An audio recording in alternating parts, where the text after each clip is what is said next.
സാധാരണ 60 വയസ്സിൽ കൂടുതലുള്ള പുരുഷന്മാരിലും സ്ത്രീകളിലും കാണുന്ന ഒരു വാർദ്ധക്യ സഹജമായിട്ടുള്ള രോഗമാണ് മുട്ടുവേദന. എന്നാൽ ഇന്നത് കോമൺ ആയിട്ട് ചെറുപ്പക്കാരിൽ വരെ കണ്ടു തുടങ്ങുന്നുണ്ട്. നമ്മളിപ്പോൾ ഒരു ഏജ് കാറ്റഗറി വെച്ച് നോക്കുകയാണെങ്കിൽ കുട്ടികൾ എടുക്കുക, ഒരു 4 മുതൽ 10 വയസ്സുള്ള കുട്ടികൾ, അവർ മുട്ടുവേദനയായിട്ട് വരാറുണ്ട്. ശരിക്കും അതൊരു മുട്ടുവേദനയല്ല, അതൊരു റെഫേർഡ് പെയിൻ ആണ്. അതായത് അവരുടെ ഹിപ്പ് ജോയിൻറ്റിലുള്ള നീർക്കെട്ട് കാരണം ഉണ്ടാവുന്ന വേദനയാണ്. രണ്ടാമത് അഡോളസെൻസ്. അവരിൽ എടുക്കുകയാണെങ്കിൽ മുട്ടിൻ്റെ ചിരട്ടയുടെ ബാക്കിൽ തരുണാസ്ഥി ഉണ്ട്. അതിൽ വരുന്ന തേയ്മാനം കാരണം ഉണ്ടാവുന്ന പെയിനാണ് കൂടുതലായിട്ട് അഡോളസെൻസിൽ കാണുന്നത്. മൂന്നാമത് പ്രായമുള്ളവരിൽ കാണുന്ന മുട്ടുവേദന, അത് തേയ്മാനാണ്.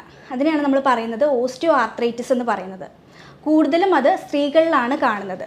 കാരണം അവരുടെ അമിതമായിട്ടുള്ള ഭാരം കാരണമാണ് ഈ തേയ്മാനം ഉണ്ടാവുന്നത്. ഇപ്പോൾ നമ്മളൊരു 50 kg ഉള്ള ഒരാളെ, 50 കിലോ ഉള്ള ഒരാളെ എടുക്കുകയാണെങ്കിൽ അയാളുടെ ഒരു മുട്ട് ബെയർ ചെയ്യുന്നത് 150 kg ആയിരിക്കും. അതായത് അയാളുടെ ഭാരത്തിൻ്റെ 3 ഇരട്ടിയായിരിക്കും അയാളുടെ ഒരു മുട്ട് ബെയർ ചെയ്യുക.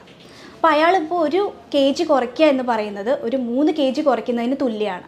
വേറൊരു റീസണാണ് സ്പോർട്സ് പേഴ്സണിൽ കാണുന്ന മുട്ടുവേദന. അതായത് ലിഗമെൻറ്റ് ഇഞ്ചുറി കാരണം, എന്തെങ്കിലും ഫ്രാക്ചറോ അതെന്തെങ്കിലും കാരണം, ഉള്ളിലുള്ള എന്തെങ്കിലും ടയർ കാരണം, ലിഗമെൻറ്റ് ടയർ കാരണം ഉണ്ടാകുന്ന വേദനയുണ്ട്. അപ്പം നമ്മൾ ആദ്യം മനസ്സിലാക്കേണ്ടത്, മുട്ടുവേദന എന്ന് പറയുമ്പോൾ എല്ലാവരും ആദ്യം പോയിട്ട് പെയിൻ കില്ലർ പോയിട്ട് എടുക്കും. വേദന സംഹാരി എടുത്തിട്ട് അത് ആ പെയിൻ അങ്ങ് കുറയ്ക്കും. പെയിൻ കുറച്ച് കഴിഞ്ഞിട്ട് അവർ തന്നെ സ്വയം ചികിത്സിക്കാൻ തുടങ്ങും. അപ്പം ഈ ഒരു കാരണങ്ങൾ, എന്ത് കാരണം കൊണ്ടാണ് നിങ്ങളുടെ മുട്ടുവേദന വരുന്നതെന്ന് നിങ്ങൾ ഫസ്റ്റ് ഓഫ് ഓൾ മനസ്സിലാക്കുക. അതിന് നമ്മൾ എയർലി ഡയഗ്നോസ് നമുക്ക് ചെയ്യാൻ പറ്റും. എക്സ്റേയിലൂടെ നമുക്ക് എന്തെങ്കിലും ഫ്രാക്ചർ ഉണ്ടോ എന്ന് നമുക്ക് കണ്ടുപിടിക്കാൻ പറ്റും. പിന്നെ ഉള്ളതാണ് MRI കറക്റ്റ് പിക്ചർ നമുക്ക് കിട്ടും. കാർട്ടിലേജിൻ്റെ തിക്കനിങ് അല്ലെങ്കിൽ തിന്നിങ്, ഇതൊക്കെ കറക്റ്റ് നമുക്ക് MRIയിലൂടെ കാണാൻ കഴിയും. ഈ നീ ജോയിൻ്റ് എന്ന് പറയുന്നത് കുറേ സ്ട്രക്ചേഴ്സ് ഫോം ചെയ്തതാണ്. അതിൽ എല്ലുണ്ട്, മസിലുണ്ട്, ലിഗമെൻ്റ് ഉണ്ട്, കാർട്ടിലേജ് ഉണ്ട്. നമ്മുടെ തൊടയല്ല്, ഫീമർ, നമ്മുടെ മുട്ടിൻ്റെ താഴെയുള്ള എല്ല്, അതിനെയാണ് നമ്മൾ പറയുന്നത് ടിബിയ. പിന്നെ ഇതിനെല്ലാം കണക്ട് ചെയ്യുന്ന ഒരു ലിഗമെൻ്റ് ഉണ്ട്. അതുപോലെ കാർട്ടിലേജ് ഉണ്ട്. കാർട്ടിലേജ് എന്ന് പറയുന്നത് 2 മുട്ടിൻ്റെ ഇടയ്ക്കുള്ള ഒരു സൈനോവിൽ ഫ്ലൂയിഡ് പോലെ ഒരു കുഷനിങ് എഫക്റ്റ് തരുന്നതാണ് ഈ കാർട്ടിലേജ്. അതിന് നമ്മൾ മെനിസ്കസ് എന്ന് പറയുന്നു. മീഡിയൽ മെനിസ്കസും ഉണ്ട്, ലാറ്ററൽ മെനിസ്കസും ഉണ്ട്. അതേപോലെ മസിൽസ് ഉണ്ട്. നമ്മുടെ നീ ജോയിൻറ്റിൽ മസിൽസ് ഉണ്ട്, ടെൻഡൻസ് ഉണ്ട്. ഈ മസിൽസിനെ ബോണിൽ പോയിട്ട് അറ്റാച്ച് ചെയ്യുന്നതാണ് ടെൻഡൻസ്. അതുപോലെ നെർവ്സ് ഉണ്ട്, ആർട്ടറീസ് ഉണ്ട്. ഇതെല്ലാം ഫോം ചെയ്യുന്നതാണ് നീ ജോയിൻ്റ് എന്ന് പറയുന്നത്. ഇന്ന് OPയിൽ വരുന്ന പലരും പറയുന്ന ഒരു കാര്യമാണ് മുട്ടിൻ്റെ ഫ്രണ്ടിൽ, അതായത് മുട്ടിൻ്റെ മുന്നിലായിട്ട് വേദന വരുന്നു എന്ന്. അത് കൂടുതൽ എപ്പോഴാണ്, ഒന്നെങ്കിൽ അവർ കുനിഞ്ഞ് എന്തെങ്കിലും വെയിറ്റ് എടുക്കുമ്പോഴോ, അല്ലെങ്കിൽ നമ്മുടെ മുട്ട് മടക്കുമ്പോഴോ, പ്രാർത്ഥിക്കാനായിട്ട് മുട്ട് മടക്കുമ്പോഴോ, സ്റ്റെപ്പ് കയറുമ്പോഴോ, അപ്പോൾ മാത്രം വരുന്നൊരു പെയിന്, നല്ല പെയിനായിരിക്കും. അതിന് നമ്മൾ ആൻറ്റീരിയർ നീ ജോയിൻറ്റ് പെയിൻ എന്ന് പറയും. കാരണം നമ്മുടെ മുട്ടിൻ്റെ ഫ്രണ്ടിലായിട്ട് പാറ്റല ഉണ്ട്, അതായത് ചിരട്ടയുണ്ട്. ചിരട്ടയുടെ ബാക്കിൽ ഞാൻ പറഞ്ഞു കാർട്ടിലേജ് ഉണ്ട്. ഈ കാർട്ടിലേജിന് വരുന്ന തേയ്മാനം കൊണ്ടുവരുന്ന പെയിനാണ് ഈ ആൻറ്റീരിയർ നീ ജോയിൻറ്റ് പെയിൻ. അത് മെയിനായിട്ടും കാണുന്നത് അഡോളസെൻസിലാണ്. ഇങ്ങനെയുള്ളവർ ശ്രദ്ധിക്കുക, അവർ ഭാരമായിട്ടുള്ള ജോലികൾ, അതായത് ഈ സ്റ്റെപ്പ് കയറി ഇറങ്ങുക, അതേപോലെ നമ്മുടെ ജോയിൻസിന് മൂവ്മെൻറ്റ് കൊടുക്കുന്ന ജോലികൾ കഴിവതും ഒന്ന് കുറയ്ക്കുക. നമ്മുടെ മസിൽസ് സ്ട്രെങ്തൻ ചെയ്യുന്ന എക്സസൈസ് ചെയ്യാൻ കൂടുതൽ ശ്രദ്ധിക്കുക. ഓസ്റ്റിയോ ആർത്രൈറ്റിസ് എന്ന് പറയുന്നത് നമ്മുടെ എല്ല് തേയ്മാനാണ്. അതേപോലെ നമ്മുടെ ബോൺസിൽ വരുന്ന വീക്ക്നെസ് കാരണം ഉണ്ടാകുന്ന തേയ്മാനാണ് ഓസ്റ്റിയോപോറോസിസ്. അതെന്ന് പറഞ്ഞു കഴിഞ്ഞാൽ നമ്മുടെ ബോൺ പൊടിഞ്ഞു പോകുന്ന ഒരു അവസ്ഥയാണ് ഓസ്റ്റിയോപോറോസിസ്. ഈ എല്ല് തേയ്മാനത്തിൽ നമ്മൾ കോമൺ ആയിട്ട് കാണുന്ന ഒരു ക്രാക്കിൾ പോലെയുള്ള ഒരു സൗണ്ട് കേൾക്കുന്നുണ്ടെന്ന്. ഈ നീ ജോയിൻ്റ് നമ്മൾ ബെൻഡ് ചെയ്യുമ്പോൾ ഇങ്ങനെ ഒരു പടക്കം പൊട്ടുന്ന പോലെ ഒരു സൗണ്ട്, ചെറിയൊരു സൗണ്ട്. ഈ സൗണ്ട് എന്ന് പറയുന്നത് എല്ല് തേയ്മാനം ഉള്ളവർക്ക് മാത്രം വരുന്നതല്ല. അപ്പം നിങ്ങൾ വിചാരിക്കരുത്, ഇപ്പോൾ നിങ്ങളുടെ മുട്ടിൽ നിന്നൊരു സൗണ്ട് വന്നു കഴിഞ്ഞാൽ അയ്യോ എനിക്ക് എല്ല് തേയ്മാനമാണെന്ന് നിങ്ങൾ ഒരിക്കലും കരുതരുത്. കാരണം ഈ ഒരു സൗണ്ട് വരാനുള്ള ഒരു റീസൺ ഉണ്ട്.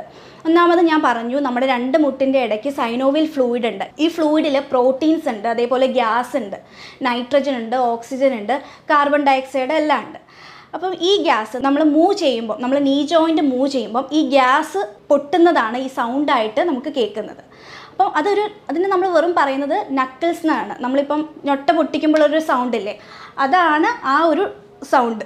രണ്ടാമത് കാണുന്ന സൗണ്ടാണ് എല്ല് തേയ്മാനത്തിൽ ഉണ്ടാകുന്ന സൗണ്ട്. അത് കാർട്ടിലേജ് തമ്മിൽ റബ്ബ് ചെയ്യുമ്പോൾ ഉണ്ടാകുന്ന സൗണ്ടാണ്. അപ്പോൾ എന്തൊക്കെ കാര്യങ്ങൾ നമ്മൾ ശ്രദ്ധിക്കണം? മെയിനായിട്ട് നിങ്ങൾ ചെയ്യേണ്ടത് എക്സസൈസാണ്. അത് മസിൽ സ്ട്രെങ്തനിങ് ആയിട്ടുള്ള എക്സസൈസ് തന്നെ നിങ്ങൾ ചെയ്യാൻ ശ്രദ്ധിക്കുക. രണ്ടാമത് നിങ്ങളുടെ ഭാരം കുറയ്ക്കാൻ ശ്രദ്ധിക്കുക. പിന്നെ എന്തൊക്കെ ഭക്ഷണങ്ങൾ നമ്മൾ കഴിക്കണം? omega-3 ഫാറ്റി ആസിഡ് അടങ്ങിയിരിക്കുന്ന ഭക്ഷണങ്ങൾ നിങ്ങൾ കൂടുതൽ കഴിക്കാനായിട്ട് ശ്രദ്ധിക്കുക. അതായത് മത്സ്യങ്ങൾ ഉണ്ടാവും, ചെറിയ മത്സ്യങ്ങൾ, അയല, ചൂര, ഇതൊക്കെ നന്നായിട്ട് കഴിക്കുക. അതേപോലെ നട്ട്സ് നിങ്ങൾ നന്നായിട്ട് കഴിക്കുക.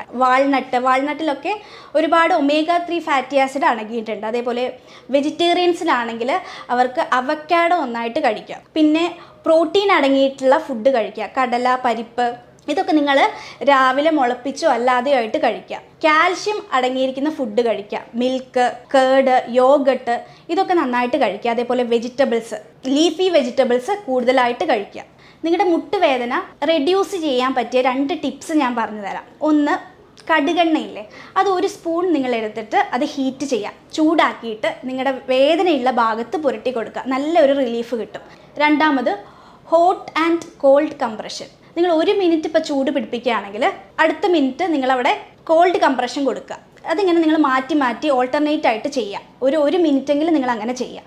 ഈ 2 എണ്ണം നിങ്ങൾ ചെയ്യുകയാണെങ്കിൽ തന്നെ ഒരു പരിധി വരെ നിങ്ങളുടെ പെയിന് റെഡ്യൂസ് ചെയ്യാൻ കഴിയും. മൂന്നാമത്തെ ഒരു ടിപ്പാണ് പച്ചമഞ്ഞൾ ഒരു ചെറിയൊരു കഷ്ണം നിങ്ങൾ ചവച്ചരച്ച് കഴിക്കാൻ നോക്കുക. ഇതിൽ ആൻറ്റി ഓക്സിഡൻറ്റ്, കുർക്കുമിൻ എന്ന് പറയുന്ന ആൻറ്റി ഓക്സിഡൻറ്റ് അടങ്ങിയിട്ടുണ്ട്. അത് നമ്മുടെ പെയിനിനെ, അതേപോലെ നീർക്കെട്ടൊക്കെ ഉണ്ടെങ്കിൽ അത് കുറയ്ക്കാൻ സഹായിക്കും. മുട്ടുവേദന ഉള്ളവർക്ക് മുട്ടുവേദന കുറയ്ക്കാൻ പറ്റുന്ന 3 എക്സസൈസ് ഞാനിവിടെ പരിചയപ്പെടുത്തി തരാം. ആദ്യത്തെ എന്ന് പറയുന്നത്, നിങ്ങളൊരു ടർക്കി എടുത്തിട്ട് അത് റോൾ ചെയ്യുക. റോൾ ചെയ്തതിന് ശേഷം നിവർന്ന് ഒരു കട്ടിൽ കിടക്കുക. നിങ്ങൾ രാത്രി കിടക്കുന്ന സമയത്തായാലും ചെയ്താൽ മതി. കിടന്നതിന് ശേഷം ഈ ടർക്കി നിങ്ങൾ മുട്ടിൻ്റെ അടിയിൽ പ്ലേസ് ചെയ്യുക. ഇതിപ്പം ചെറിയൊരു ടർക്കി ആയതുകൊണ്ടാണ്. വലിയ ടർക്കി ആണെങ്കിൽ നിങ്ങൾക്ക് 2 മുട്ടും കവർ ചെയ്യുന്ന ടൈപ്പിൽ വെക്കാം. അപ്പോൾ നിങ്ങൾക്ക് ഒരുമിച്ച് തന്നെ 2 കാലിലും ചെയ്യാൻ പറ്റും. ഇതിപ്പോൾ ഞാൻ 1 കാലിലാണ് ചെയ്ത് കാണിക്കുന്നത്. ഇങ്ങനെ നിങ്ങൾ ടർക്കി മുട്ടിൻ്റെ അടി വെച്ചതിന് ശേഷം നിങ്ങളുടെ മുട്ടിൽ പ്രഷർ കൊടുക്കുക. മുട്ടിൽ പ്രഷർ കൊടുക്കുമ്പോൾ നിങ്ങളുടെ കാലിൻ്റെ ഇവിടെ പൊന്തി വരും. ഇത് നിങ്ങളൊരു 1 മിനിറ്റ് ചെയ്യാം. ഇത് ചെയ്യുമ്പോൾ നിങ്ങൾ ശ്രദ്ധിക്കേണ്ടത്, നിങ്ങൾ ശ്വാസം എടുക്കുകയും വിടുകയും ചെയ്യുക. ഇൻഹെയിലും ചെയ്യുക, എക്സെയിലും ചെയ്യുക. അത് നിങ്ങൾ ശ്രദ്ധിക്കുക. 1 മിനിറ്റ് നിങ്ങളിങ്ങനെ പിടിച്ചതിന് ശേഷം റിലാക്സ് ചെയ്ത് 30 സെക്കൻഡ് റെസ്റ്റ് ചെയ്യുക. ഇത് നിങ്ങൾ സൈമൾട്ടേനിയസ് ആയിട്ട് ചെയ്യുക. ഇതിപ്പോൾ ഞാൻ 1 കാലിലാണ് ഇങ്ങനെ ചെയ്തിരിക്കുന്നത്. നിങ്ങൾ അടുത്ത 30 സെക്കൻഡ് 1 മിനിറ്റ് ഈ കാലിലും അതേപോലെ 30 സെക്കൻഡ് റെസ്റ്റും ചെയ്യുക. ഇത് നിങ്ങൾ ഡെയിലി 2 പ്രാവശ്യം ചെയ്യുന്നത് നിങ്ങളുടെ മുട്ടുവേദന കുറയ്ക്കാൻ വളരെ ഉപകരിക്കും. രണ്ടാമത്തെ എക്സസൈസാണ്, നിങ്ങളിങ്ങനെ നീണ്ട് കിടക്കുക. കിടന്നതിന് ശേഷം നിങ്ങളുടെ 2 കാലും ഫ്ലെക്സ് ചെയ്യുക. 2 കാലും ഫ്ലെക്സ് ചെയ്തതിന് ശേഷം നിങ്ങളുടെ പുറം നിങ്ങളൊന്ന് ഉയർത്തുക. നിങ്ങൾ കുറച്ചൊന്ന് ഉയർത്തുക. ഇങ്ങനെ ഉയർത്തി 1 മിനിറ്റ് നിങ്ങൾ ഈ ഒരു പൊസിഷനിൽ നിൽക്കുക.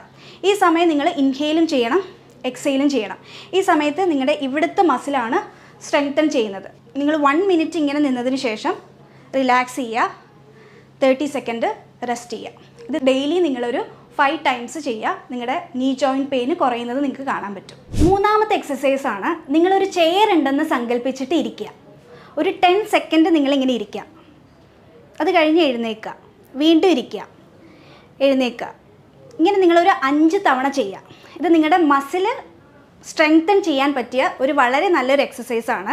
ഇത് ചെയ്യുന്നതിലൂടെ നിങ്ങളുടെ നീ ജോയിൻ്റെ പെയിൻ കുറയുന്നതായിട്ട് നിങ്ങൾക്ക് കാണാൻ കഴിയും. ഇത്രയൊക്കെ ഞാൻ ഈ പറഞ്ഞതൊക്കെ ചെയ്തിട്ട് നിങ്ങളുടെ മുട്ടുവേദനയ്ക്ക് യാതൊരു കുറവും ഇല്ലെങ്കിൽ നിങ്ങൾ അടുത്തുള്ള ഒരു ഹോസ്പിറ്റലിൽ പോയിട്ട് കൺസൾട്ടേഷൻ ചെയ്യേണ്ടതാണ്. ഞങ്ങളുടെ ഈ ചികിത്സയിൽ ഒരു രോഗിയുടെ ശാരീരികവും മാനസികവുമായിട്ടുള്ള എല്ലാ പ്രത്യേകതകളും കണക്കിലെടുത്ത് രോഗകാരണങ്ങളെല്ലാം കൃത്യമായി മനസ്സിലാക്കി ഒരു യൂറോപ്യൻ നിർമ്മിത സോഫ്റ്റ്വെയറിൻ്റെ സഹായത്തോടെയാണ് രോഗനിർണയവും മരുന്ന് നിർണയവും നടത്തുന്നത്.